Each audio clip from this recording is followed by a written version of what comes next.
Some wounds don't heal clean. They leave you raw, bleeding hope into empty spaces, teaching you that love and loss aren't opposites. They are dance partners, spinning you until you are dizzy with grief and grace. This is my story. This is about love that refuses to die, even when everything else does. I never planned to be a father twice. Life has its own cruel mathematics. And when my daughter and her husband died in that car accident, metal twisted around tree bark, 2 lives snuffed out in a heartbeat, the social worker placed a scared 7-year-old boy in my arthritic hands. God was asking me to love beyond my limits. Tommy had his mother's laugh and his father's stubborn streak. For 10 years we built something beautiful in that old house. Not perfect, but real. Bedtime stories that turned into philosophical discussions. Fishing trips where we talked about everything except the gaping hole his parents left behind. Teaching him to drive in empty parking lots. My heart hammering as he jerked the wheel and grinned like he owned the world. He called me Grandpa, but I felt like his father. We both pretended that was enough to fill the space where his real parents should have been. Then 17 happened. 17 with all its rage and questions and desperate need to wound before being wounded. The fight started small. Curfew violations, plummeting grades, friends who looked like trouble and smelled like it too. But anger has teeth and his grew sharper every day.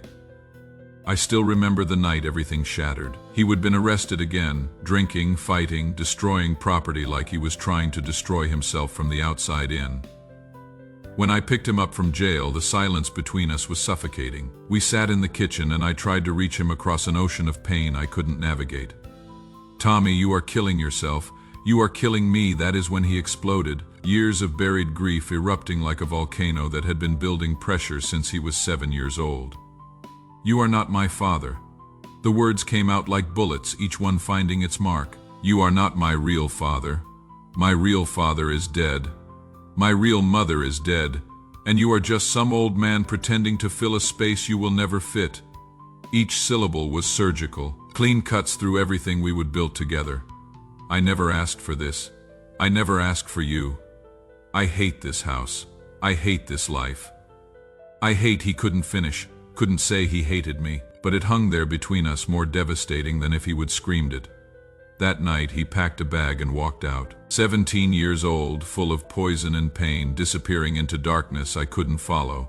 That was 8 years ago. 8 years of setting 2 plates at dinner, eating alone, saving his portion because maybe tonight would be the night.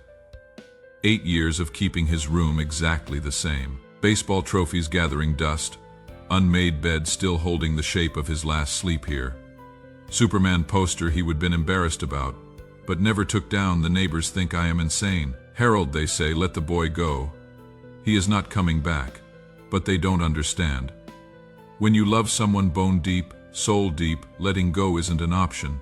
It is amputation. I hired private investigators, checked hospitals, called police stations in 3 states, found traces, arrests, overdoses, shelter stays. My grandson becoming a ghost of himself, haunting the streets of cities I would never seen. Each update was a fresh wound, but at least it meant he was alive. But I never stopped setting that place, never stopped hoping, because here is what I learned in those empty years. Real love doesn't care about blood. Real love doesn't care about biology or legal documents or whose DNA runs through whose veins. Real love chooses every single day. Real love chooses. And I chose that angry, broken boy the moment they placed him in my arms. I chose him when he scored his first touchdown. I chose him when he brought home that first report card. I chose him when he screamed that I wasn't his father. And I was still choosing him when the phone rang at 2 a.m. 3 weeks ago. I almost didn't answer. Calls at that hour usually bring the kind of news that changes everything. But something, call it a grandfather's intuition, call it stubborn hope, made me pick up Grandpa. One word, broken. Barely a whisper, but I knew. God help me, I knew, Tommy. I am in trouble. I am sick. I don't have anywhere else to. His voice cracked like it used to when he was little and scared of thunderstorms. Where are you, Detroit? There is this place, this shelter, but I cannot do this anymore. I am so tired, Grandpa. I am so fucking tired. He was crying. My boy was crying 800 miles away, and I couldn't hold him. I have been waiting for you to come home, I said, because it was true, because it was the only truth that mattered. The silence stretched between us, heavy with 8 years of hurt and hope, and all the words we would never said. I said terrible things to you, he whispered. You were 17 and in pain. I am not your real grandson. You are the realest thing in my life I don't deserve, son. I stopped him there. Son, love isn't about deserving. It is about choosing, and I chose you, not because you were perfect, not because you shared my blood, but because you were mine. You have always been mine. More silence. Then, so quietly, I almost missed it. Can I come home? Your chair's been waiting, your room's been waiting. I have been waiting. Tomorrow, I drive to Detroit. Tomorrow, I bring my boy home, not the boy who left. That boy died somewhere in the streets between here and rock bottom. But maybe someone better. Someone who knows what it feels like to fall and be caught anyway. The dinners will not be cold anymore. This old man's heart will not have to carry love for 2 people all by himself. Because family isn't about DNA. It is about showing up. It is about staying. It is about loving someone through their worst moments and never ever giving up.